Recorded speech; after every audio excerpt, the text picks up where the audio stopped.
Paz e luz! Tudo bem com vocês? Bom, tem um estudo maravilhoso que o apóstolo preparou e mandou para a gente estudar hoje. Então, sem mais delongas, abra sua Bíblia em Romanos, capítulo 8.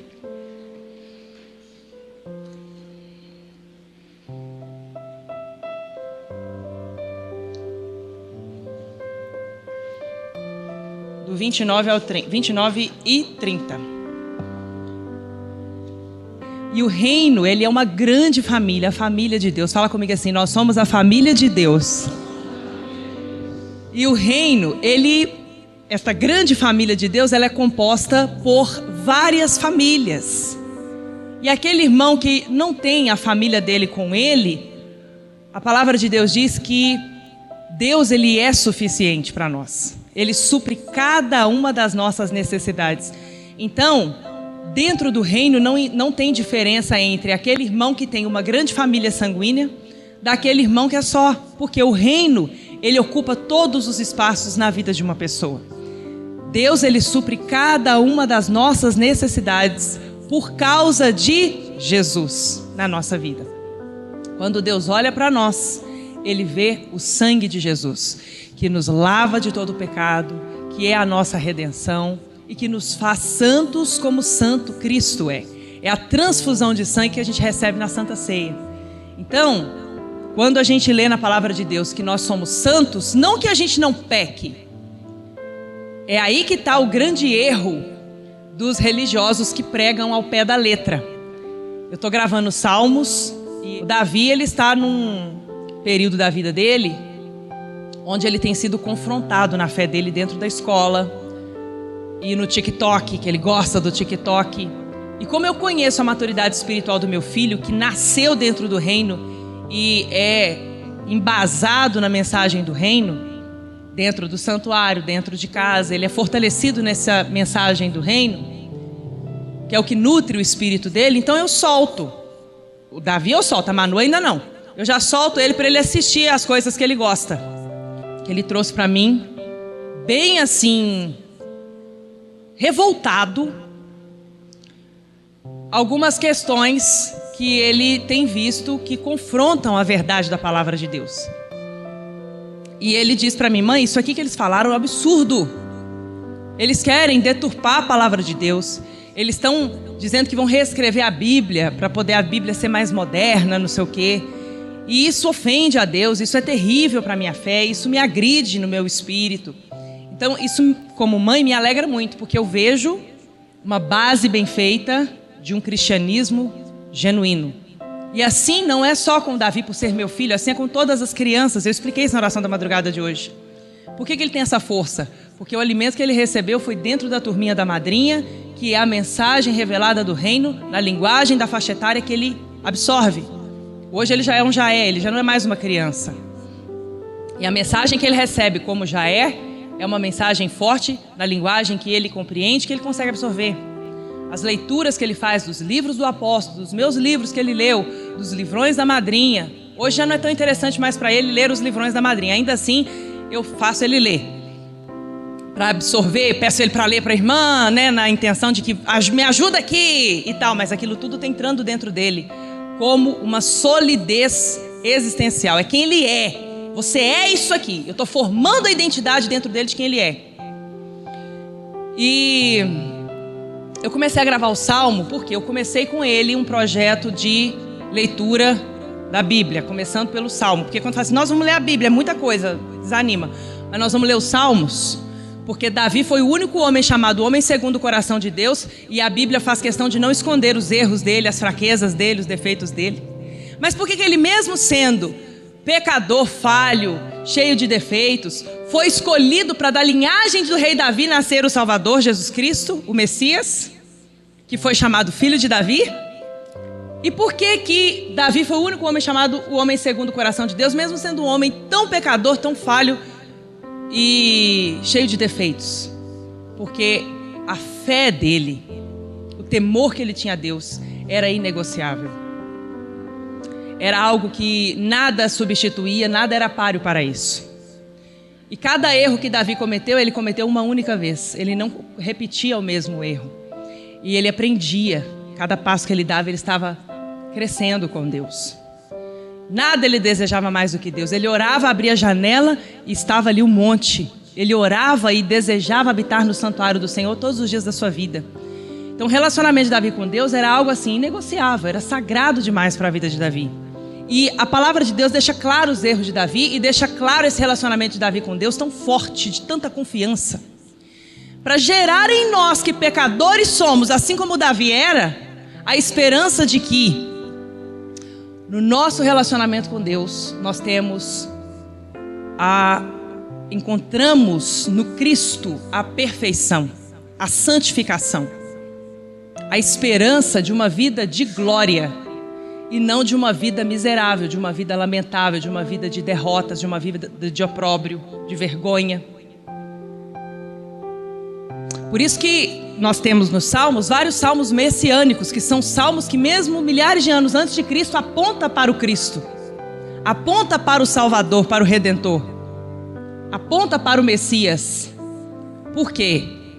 Porque Cristo é Deus. Ele estava com Deus antes da fundação do mundo. E a Bíblia começa com um casal e termina com um casal. O primeiro Adão que pecou, Adão do Éden e Eva. E o segundo Adão perfeito, Jesus Cristo, e a sua mulher, a igreja. Então é um mistério muito forte. É tudo muito profundo. E nós vamos entrar numa mensagem aqui no estudo que o apóstolo nos direcionou, que nos mostra que assim como Jesus, que veio ao mundo na figura de um homem, sendo 100% Deus, escolheu estar 100% homem na terra, há 2000 anos atrás, 2024 anos atrás, assim como Jesus estava com Deus antes da fundação do mundo, assim também eu e você estávamos com Deus antes da fundação do mundo. E também, quando chegar o final dos tempos, nós também estaremos com Ele. Mas nós já estamos reinando com Ele em vida hoje. E reinaremos por toda a eternidade, se assim permanecermos fiéis até a morte. Porque só tem a coroa da vida para quem permanece fiel até a morte. Parece muita informação, mas é eu estou fazendo uma en passant aqui, preparando você para o que a gente vai estudar, que é muito especial. O Bispo Márcio que me passou aqui, que o apóstolo direcionou, já sabe como é, né? Maravilhoso esse estudo. Então vamos ler. Romanos 8, de pé, nós vamos ler em reverência a palavra de Deus. Romanos 8, é o primeiro texto. Versículos 29 e 30. Vamos lá. Diz assim. O título aqui na minha Bíblia é Mais que Vencedores. Versículo 29, né? Pois aqueles que de antemão conheceu, também os predestinou para serem conforme a imagem do seu Filho. Uma vez meu pai falou para mim assim: você já viu Deus hoje, Daniela? E eu falei: ver Deus? Quem vê Deus morre, está escrito assim na Bíblia. Aí ele falou: mas não está escrito na Bíblia? E eu lá toda fanática: quem vê Deus morre. Aí ele falou: dá uma olhadinha no espelho. Aí eu olhei, ele falou: o que tem no reflexo? Eu falei: eu? Aí ele falou: então você viu Deus. Aí ele me mostrou isso aqui. Nós somos feitos à imagem do seu Filho com F maiúsculo. Ou seja, você quer ver Jesus, você quer ver Cristo? Olha para você. Você é chamado cristão. O que significa cristão? Um novo nome. Que nome é esse? De pequeno Cristo. Por isso que o apóstolo Paulo falou: agora não mais eu vivo, é Cristo quem vive em mim. Está entendendo, gente? Diga amém. Pois aqueles que de antemão conheceu, também os predestinou, ou seja, o destino que foi preparado antes, né? Você já é predestinado a isso, para serem conformes à imagem do seu Filho, a fim de que ele seja o primogênito entre muitos irmãos. Jesus era o unigênito, né? João 3,16 diz que Deus amou o mundo de tal maneira que entregou seu Filho unigênito. O que significa unigênito? O único da espécie. Só Jesus era filho de Deus. E quando quando ele foi enviado e morreu na cruz e cumpriu sua missão, fala comigo, missão. O que aconteceu com Jesus? Ele, de unigênito, único da espécie, de filho legítimo do Deus vivo, se tornou o primogênito e na verdade se tornou o caminho, o Salvador, o único Salvador. E todos nós, sendo co-herdeiros em Cristo, nos tornamos filhos de Deus. Né? Então ele se tornou o primeiro, primogênito entre muitos irmãos. Que irmãos são esses? Nós, igreja. E aos que predestinou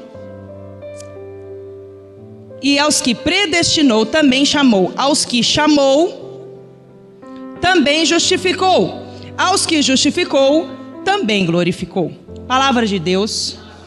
Dá um beijo na sua Bíblia e pode se assentar.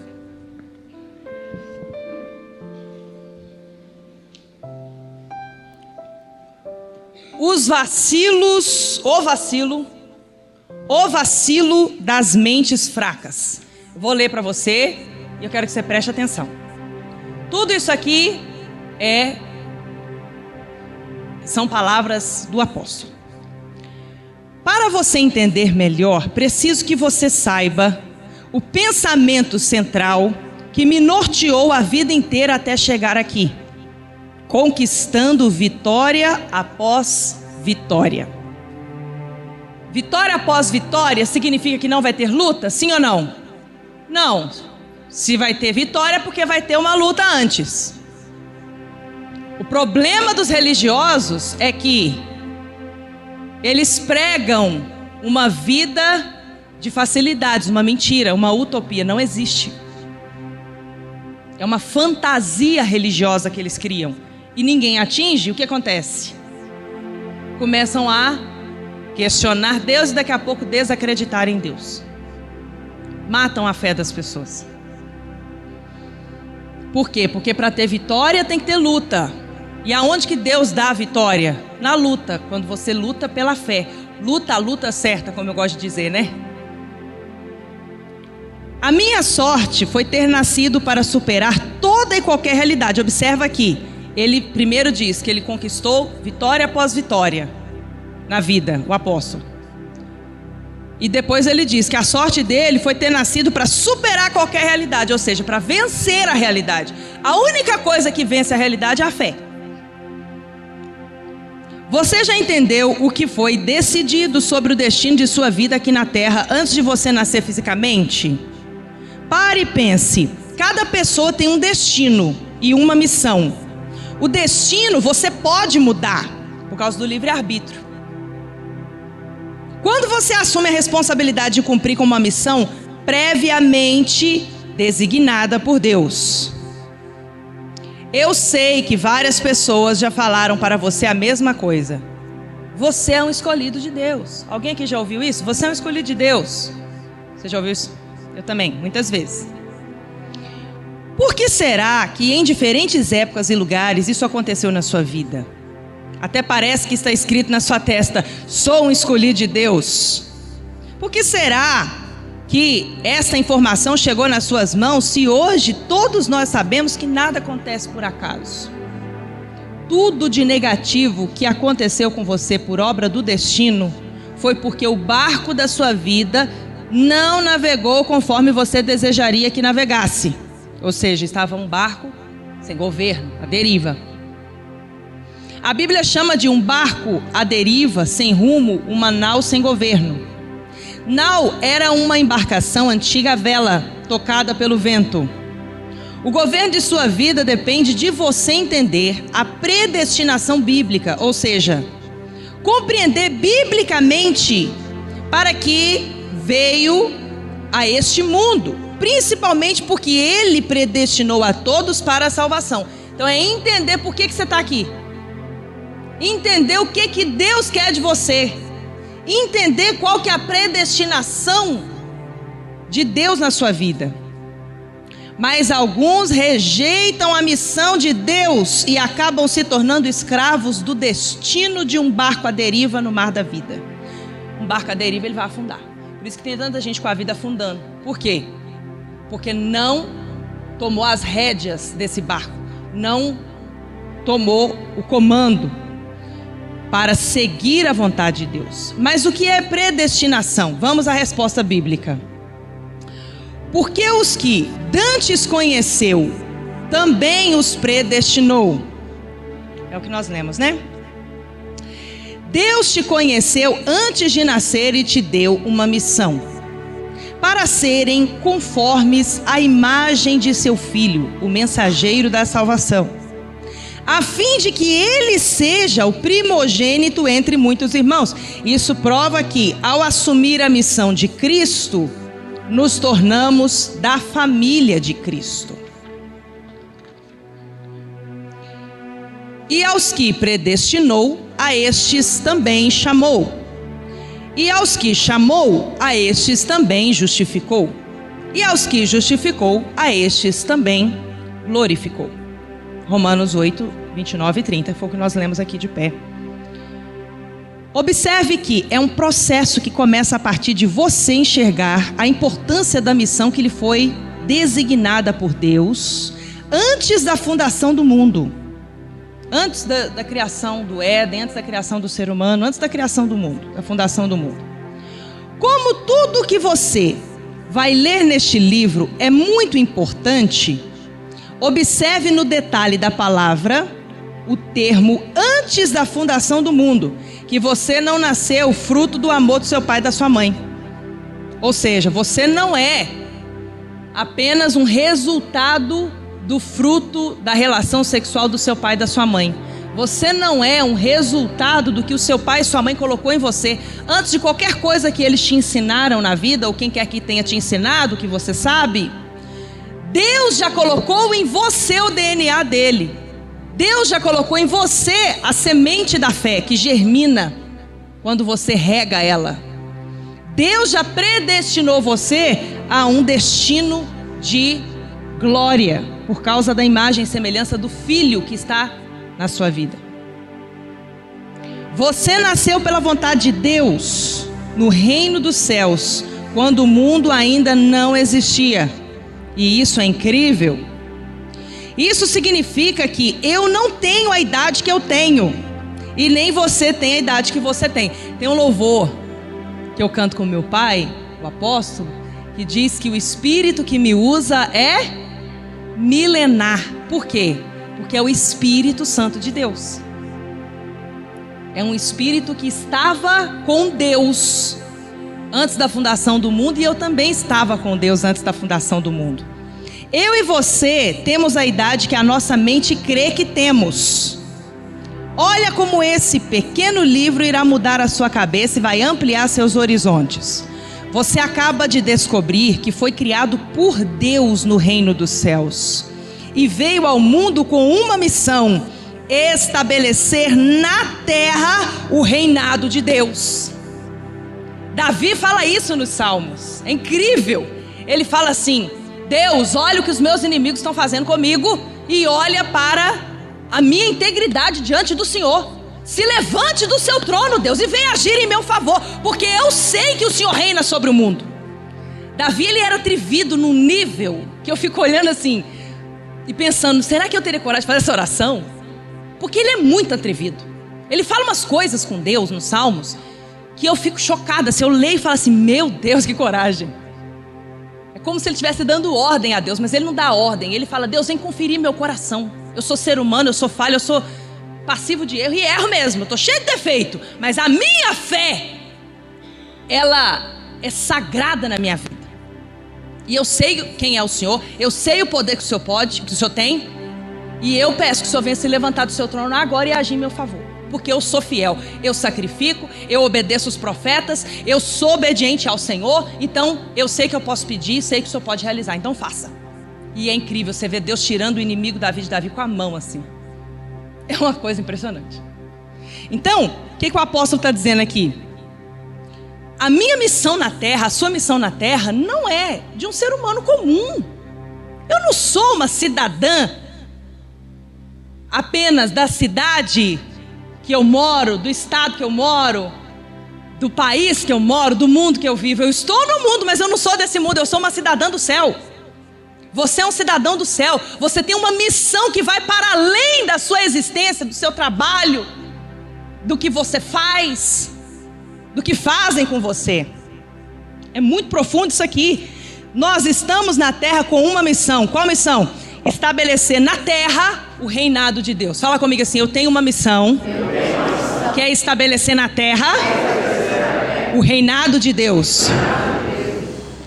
Para isso, Deus quer colocar você por cima, pois as pessoas só acreditam em quem está por cima.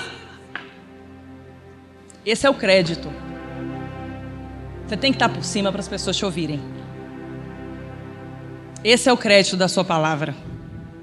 Então, prepare-se para assumir o seu lugar nessa missão que vai mudar o seu destino. Tem alguém aqui preparado para assumir o seu lugar? Diga glória a Deus. Entenda que eu e você já estivemos juntos antes de virmos ao mundo. E eu acho que essa ideia de Deus é muito legal, pois isso explica muita coisa. Efésios capítulo 1, versículos 4 e 5. Olha a revelação que Deus deu para o nosso apóstolo. Que fantástico, meu Deus, eu estou maravilhado. Efésios 1, 4 e 5.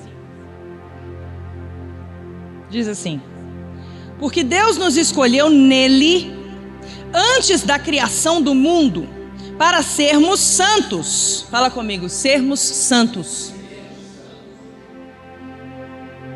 Então por que a palavra de Deus diz que não há santo senão Deus? Quem falou isso foi Jesus. Ninguém é bom senão Deus, ninguém é santo senão Deus. E aqui o apóstolo Paulo afirma que nós somos santos. Porque Jesus é Deus e só é possível um ser humano ser santo por causa de Jesus na vida dele. Um ser humano comum não é santo, só é santo um cristão verdadeiro. E cristão não é um rótulo, cristão é um estilo de vida, é uma nova vida, é um novo nome. Então Deus nos escolheu nele, antes da criação do mundo, para sermos santos e irrepreensíveis em sua presença. Diante de Deus, não tem nada na nossa vida que Ele tenha que corrigir, que Ele tenha que repreender. Por quê? Porque Ele olha para nós e vê antes de nós o sangue de Jesus. Aleluia.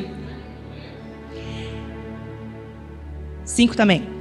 Em amor nos predestinou para sermos adotados como filhos, ou seja, ninguém aqui é filho legítimo do Deus vivo, nós somos criaturas legítimas do Deus vivo. O único filho legítimo do Deus vivo é Jesus. Nós somos filhos adotados e recebemos o sangue do Filho unigênito, então nos tornamos filhos por causa de Jesus. Então nós somos, pelo amor que Ele nos predestinou para sermos adotados como filhos por meio de Jesus Cristo. Por isso que ninguém toca no poder de Deus se não for por meio de Jesus. Jesus, Ele é o caminho. Todos os outros caminhos são descaminhos. Ele é a verdade. Todas as outras afirmações no mundo são mentira. E Ele é a vida. Todo o restante gera morte. Só Ele traz vida. E vida em abundância. Não é maravilhoso? Eu posso ficar o dia inteiro falando sobre isso aqui com vocês e meditando nessa sabedoria. Conforme o bom propósito da sua vontade. Essa é a vontade de Deus, mas Deus não quer robôs. Por isso que o caminho do reino é estreito. E só este caminho estreito é que leva à vida eterna, que leva à salvação. É um caminho de sacrifício. Não me fale de um cristianismo sem Cristo. Não me fale de Cristo sem sacrifício. Não me fale de um cristianismo sem sacrifício e renúncia. Porque o que é a base de um verdadeiro cristão? Primeiro, negar a si mesmo, igual Jesus negou a si mesmo. Segundo, tomar a sua cruz, igual Jesus tomou a sua cruz. Terceiro, seguir a Jesus, igual Jesus seguiu a Jesus, porque Jesus é Deus e ele seguiu a Deus. Negue-se a si mesmo, tome a sua cruz e me siga. Assim você será meu discípulo. O que é discípulo? É aquele que é igual ao mestre. Quem que é cristão? É aquele que imita o mestre. Vocês estão entendendo? Diga amém. E nisso há todo o poder. Aí você vê, o medo do homem faz as pessoas afrontarem ao Deus vivo. E eu estou falando dessas igrejas fracas que tem por aí. Então, em nome de agradar ao homem e o medo dessas pessoas não ficarem na igreja deles, eles alargam o caminho e ignoram a mensagem verdadeira e genuína da palavra de Deus, que conduz um verdadeiro cristão a colocar a vontade de Deus na frente da sua, a seguir a Deus ao invés das suas opiniões, ao invés das opiniões dos outros. Tem gente que, ao invés de ficar com a influência de Cristo, ao invés de ser seguidor de Cristo, é um seguidor assíduo de um digital influencer, de alguém da internet, ou de alguém no trabalho, ou de alguém que admira muito, mas que essa pessoa, ela é seguidora de um outro alguém que é manipulado pelo Satanás. Então ela se torna um seguidor de Satanás por meio de um homem, ao invés de ser uma seguidora de Cristo. Eu não estou dizendo para você ignorar as boas oportunidades que você tem com a tecnologia. Não estou dizendo isso. Seja sábio para reter aquilo que é importante e faz sentido para a sua vida. Eu estou dizendo que um verdadeiro cristão, ele não perde o alvo da sua vida, que é Cristo. O que é pecado? Errar o alvo. Quem é o alvo de um cristão? Cristo. É óbvio demais, eu estou falando um monte de obviedades aqui, mas que se não ditas, você não percebe, você não enxerga. Então vamos voltar aqui. No mundo espiritual, tudo gira em torno de você entender o porquê você veio ao mundo e o que Deus quer de você. E para entender isso, você precisa se separar das coisas do mundo e buscar na renovação da sua mente qual que é a vontade de Deus para a sua vida.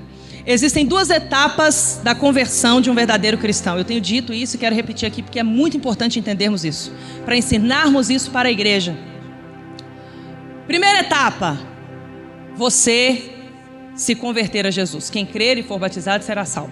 Você negar a velha vida e receber a salvação que só Jesus pode te dar. Então a primeira etapa é você se converter, você escolher viver para Deus, você pedir a Deus que te aceite no seu reino e salve a sua alma. É a salvação. Primeira etapa, se você crer e for batizado, você será salvo. Crer no Senhor Jesus Cristo, será salvo tu e tua casa. Então a primeira etapa é essa, salvação, ponto final, acabou aí. A segunda etapa, que é a mais desafiadora e que é a única que te leva a reinar em vida com Cristo, é sofrer, porque dói. Sofrer uma renovação mental, é pegar, é dominar sua mente. O apóstolo Paulo fala assim: eu faço da minha mente escrava, cativa ao pensamento de Deus e obrigo a minha mente a obedecer a Cristo. Por quê? Começa então na segunda etapa a batalha espiritual na mente. Os seus desejos, a sua vontade, a sua carne te inclinando para o pecado, um pecado insaciável. Você quer e cada vez você quer mais daquilo que vai te levar à destruição. Cada vez mais dominando você pela carne. E a guerra da carne contra o espírito. Por isso que para mim o versículo que mais me causa temor na palavra de Deus, eu, Daniela, tem outros que causam muito temor também, mas em mim é quando a palavra de Deus diz que de Deus não se zomba. Aquilo que o homem semear, certamente ele colherá. Aquele que semeia na carne, que deixa a sua carne te guiar, vai colher destruição na vida. Mas aquele que fortalece o espírito, alimenta mais o espírito, para que o espírito domine a sua carne, esse vai colher vida eterna. Por quê? Porque a carne é fraca, mas o espírito, ele é mais forte do que a carne, se mais alimentado do que a carne. E a carne é você. A carne sou eu. A carne é o que eu penso, é o que eu acho, é o que eu sinto. Isso é a carne. E o que é o espírito? O espírito é a fé. O espírito não tem sentimento. O espírito tem que ser conduzido à obediência a Cristo. E isso é o maior desafio de um cristão. Sofrer uma renovação da mente. Matar o meu eu, o meu ego, o meu orgulho e colocar Cristo no lugar. Matar meu pensamento, minhas opiniões, meus achismos e colocar Cristo no lugar. Esquece o eu acho, agora é o que eu tenho que fazer, que está na palavra de Deus, é a prática. É muito desafiador, porque exige muito sacrifício, praticar a palavra de Deus. Por isso que existem tantas igrejas do caminho largo, que fazem com que você acredite que Deus vai se adaptar a você. Você tem o seu jeitinho. Você é o único e Deus sabe. Deus sabe da sua vida, Deus sabe das suas limitações, Deus te conhece, sabe? Fica tranquilo, Deus te ama como você é. Vinde como estais. E aí eles criaram um versículo lá em Satanás capítulo 1, versículo 1, que diz assim: fique como estais, Deus vai se adaptar a você. Na minha Bíblia não diz isso não. Jesus fala assim: vinde como estais, do jeito que você está, vem, traz todas essas ruínas da sua vida, vem, do jeito que você está, pode vir. Agora fica e aprende comigo, que sou manso e humilde de coração. É para você mudar. Aqui está dizendo para você renovar sua mente. Romanos 12, 2. A segunda etapa é trocar o seu pensamento pelo pensamento de Deus. Isso exige muito sacrifício interno. Você acha que o sacrifício de sangue é o mais difícil? Você está muito enganado.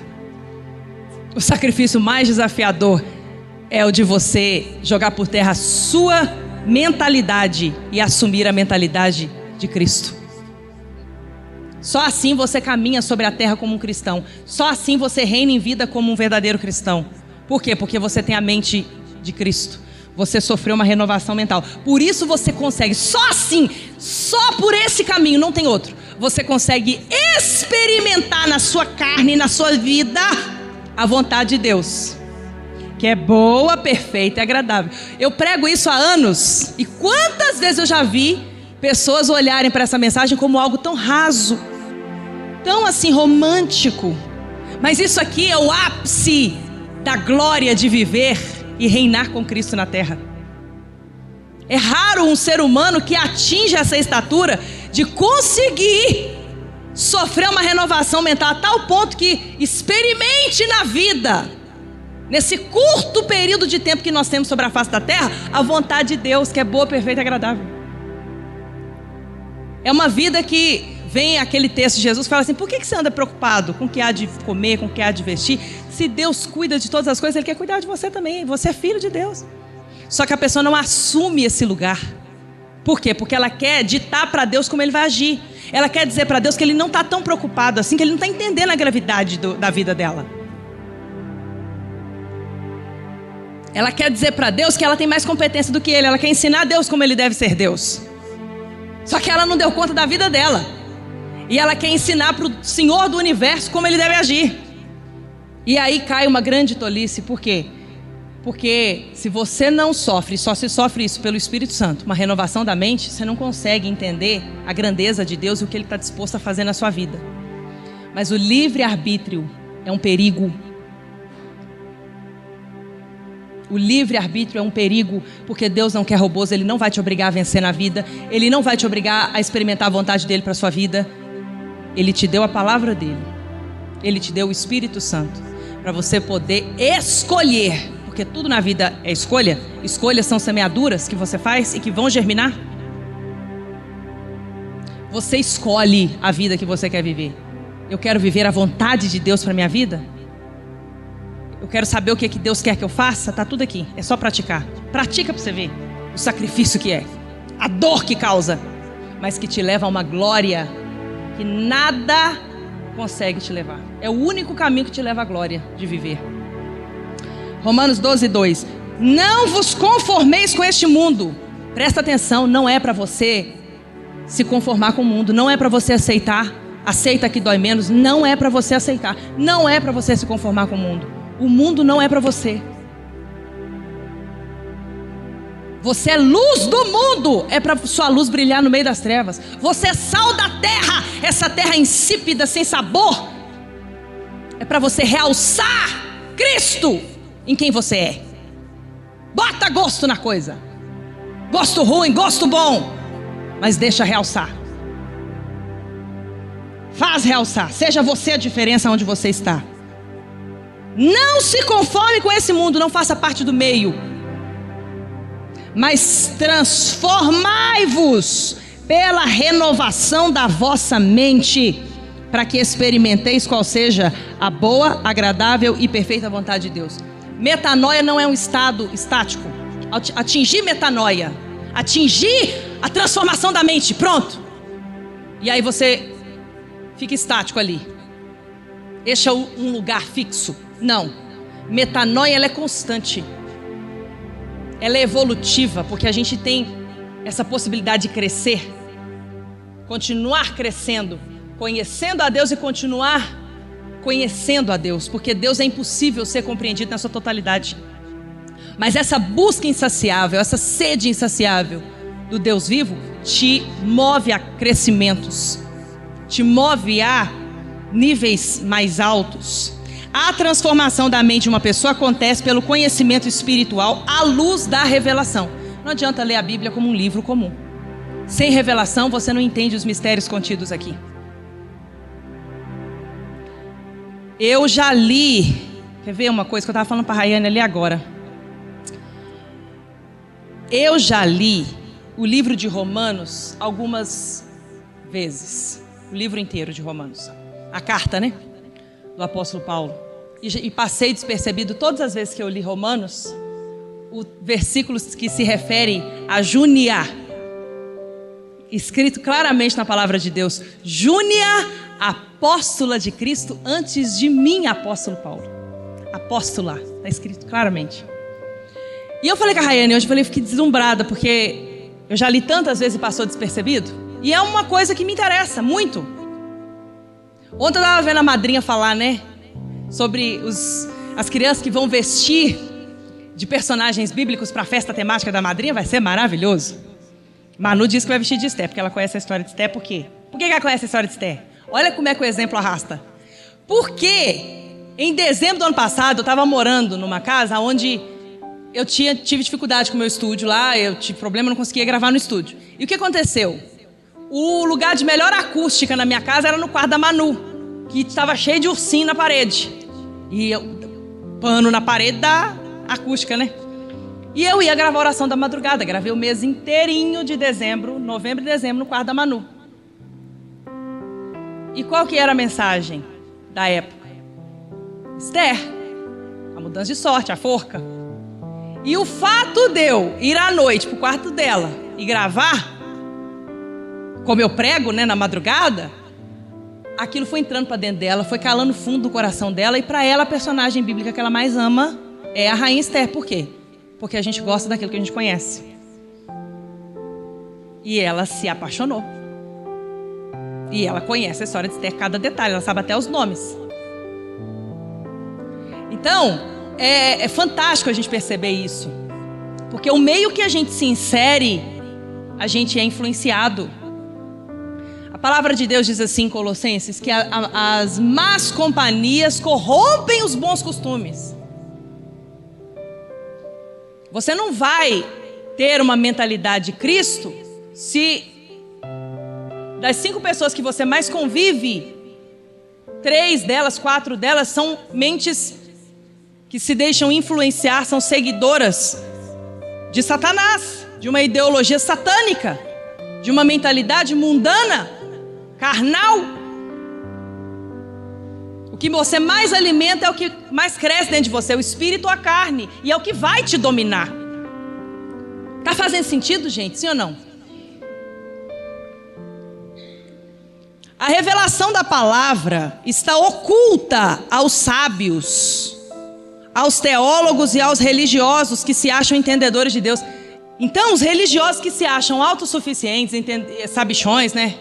Eu sei muito. O que acontece? Eles são cegos, eles ficam tontos ao lerem a Bíblia porque não entendem nada. ou tentam explicar Deus e caem numa tolice ridícula. A teologia e a ciência da religião que estuda Deus. É a ciência da religião que estuda Deus. É o que é a teologia.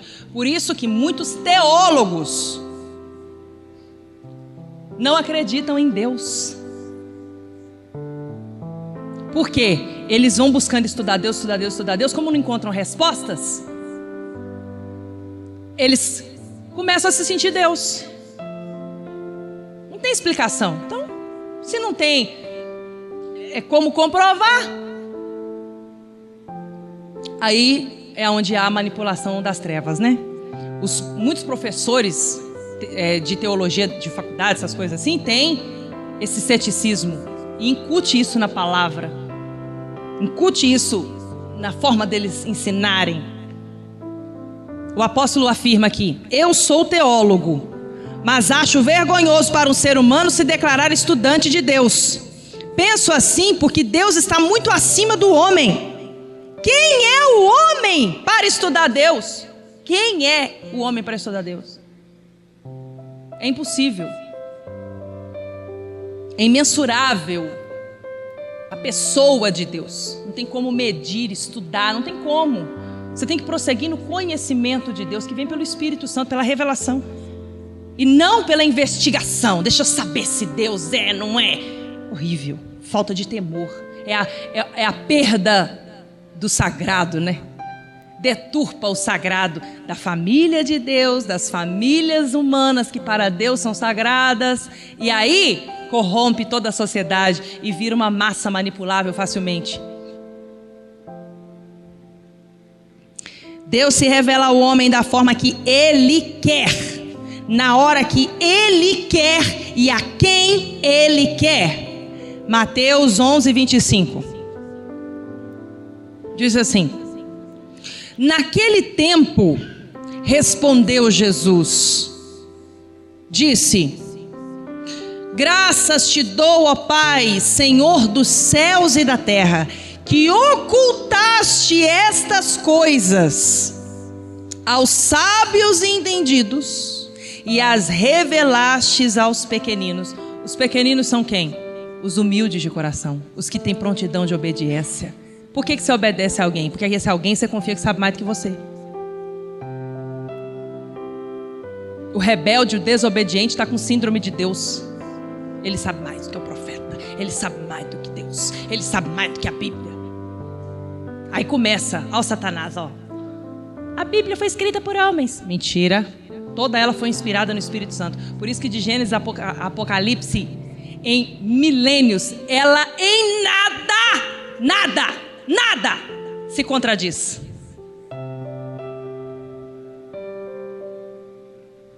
Ontem, quando nosso apóstolo Primaz mostrou a Bíblia na transmissão e falou: eu quero que você aplaude a palavra de Deus, porque nela eu tenho pautado cada dia da minha vida, desde que me converti a Jesus no reino dos céus, e isso tem me levado a uma vida de vitória, e também vai te levar a uma vida de vitória.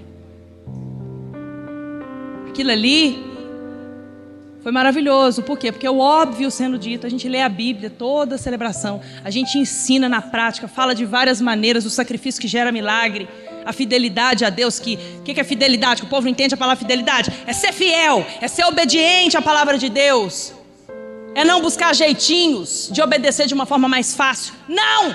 É pagar o preço que tem que pagar, é fazer o que tem que ser feito. Nada na vida de uma pessoa exige mais disciplina do que a fé. E disciplina é fazer o que tem que ser feito, independente de ter vontade, né? Então, aqui Jesus agradece a Deus. Por quê? Porque aos pequeninos, aos simples de coração, aos que têm prontidão de obediência. Eu expliquei isso sexta-feira, que a gente lê o primeiro texto da palavra de Deus de pé por muitos motivos, inclusive a reverência, que é o primeiro. Reverenciar a palavra que não é da Daniela, não é sua, não é do apóstolo Adelino de Carvalho, não é do bispo, da bispa, do pastor, da pastora, é de Deus. Quem está falando agora é Deus. De pé. Reverência. Veja a Bíblia como amor. Amor é sacrifício. Não me fale de amor sem sacrifício. Se você é uma mãe que ama seu filho e não sacrifica por ele, o seu amor não vale nada. Se você é um pai que não sacrifica pelo seu filho, o seu amor não vale nada. Porque amor é igual sacrifício. Se você vê a palavra de Deus dizendo que Deus, Ele é o mais puro amor, Ele é absoluto em tudo que Ele é, né? Ele é todo amor, Ele é todo misericórdia, Ele é todo justiça, Ele é absoluto.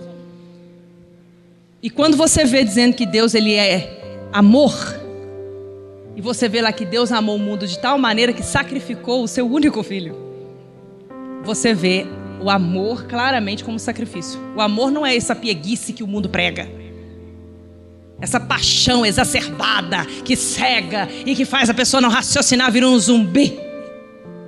Satânico isso. Porque tudo que tira o seu domínio próprio, que é fruto do Espírito, Gálatas 5:22, tudo que tira o seu domínio próprio, tira de você o Espírito, tira de você a consciência da fé, que te dá domínio. Você não foi feito por Deus para ser dominado por nada, mas para dominar. Então, Jesus agradece a Deus, porque ao simples de coração, a gente lê a Bíblia de pé também, porque na posição de um exército, de prontidão de obediência. Eu vivo para Deus. Se tiver que morrer pela palavra de Deus para praticar e não negar a minha fé, eu farei. Mas se eu posso viver para o reino, eu viverei. Prontidão de obediência, prontidão de servir, prontidão de pôr Cristo à frente de mim. Os teólogos religiosos têm raiva dessa palavra de Jesus. Seria como se Jesus rasgasse os diplomas de teologia que eles conseguiram e dissesse para eles: esses diplomas de nada valem para mim, porque eu vou revelar o reino dos céus a quem eu quero revelar e quem eu escolhi revelar.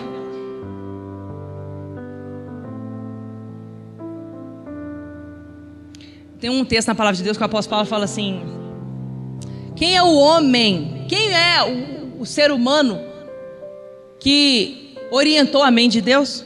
Quem é esse? Não existe. Quem é o homem para que de Deus entenda? Não existe esse homem. Nós cristãos, porém, temos a mente de Cristo. Ou seja, nós conseguimos receber de Cristo pela revelação a forma que Deus pensa, o molde do reino, por causa de uma obra do Espírito e não por causa de uma imposição da carne, medindo forças com Deus.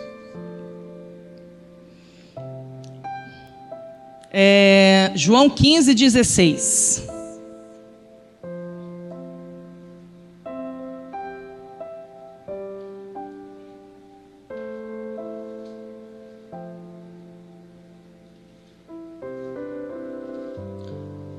Um cristão verdadeiro, não importa quantas sextas-feiras da paixão ele já tenha vivido na vida dele, para um cristão verdadeiro, que não é uma fraude, a sexta-feira da paixão não é um dia normal. É o dia mais importante da vida dele, mais importante que o aniversário dele, mais importante que qualquer coisa, qualquer outra data importante, qualquer coisa. Porque na sexta-feira da paixão, a vida dele mudou. É um dia de muita força. É o dia mais forte do ano para a cura, para milagre, para a libertação, para a transformação da vida de uma pessoa. Porque é o dia do maior poder, é o portal da morte de Cristo. É o que mata e joga por terra tudo que não presta e não provém de Deus.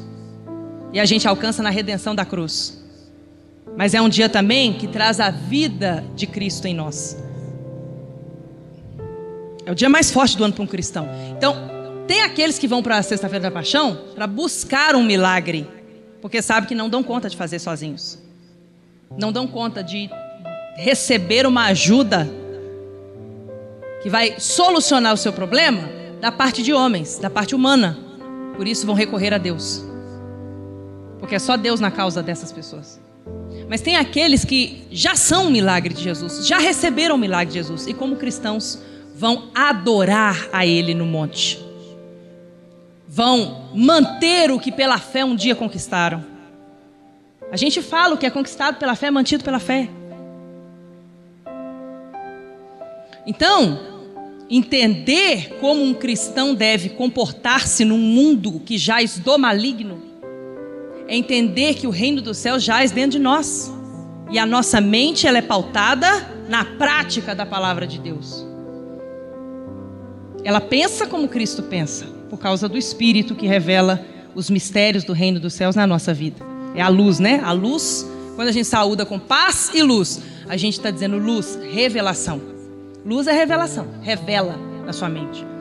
Então, João 15:16, Jesus diz assim: não me escolheste vós a mim, mas eu vos escolhi a vós, e vos nomeei, vos dei uma missão, para que vades e deis frutos e ganhe almas, seja um agregador para o reino, e o vosso fruto permaneça. Cuide delas, ore por elas, a fim de que tudo quanto em meu nome pedirdes ao Pai, Ele vos conceda. Entendeu? Se você cumpre a missão, você muda o destino e assume seu lugar de honra dentro da predestinação de Deus. O incrível disso tudo é a mudança que sua decisão vai provocar na sua vida espiritual, financeira, sentimental e familiar. A bênção da saúde não abrange somente o corpo físico da pessoa, mas alcança todos os aspectos da vida de quem assume fazer a vontade de Deus. Reino dos céus, reino dos céus. A Igreja das Águias.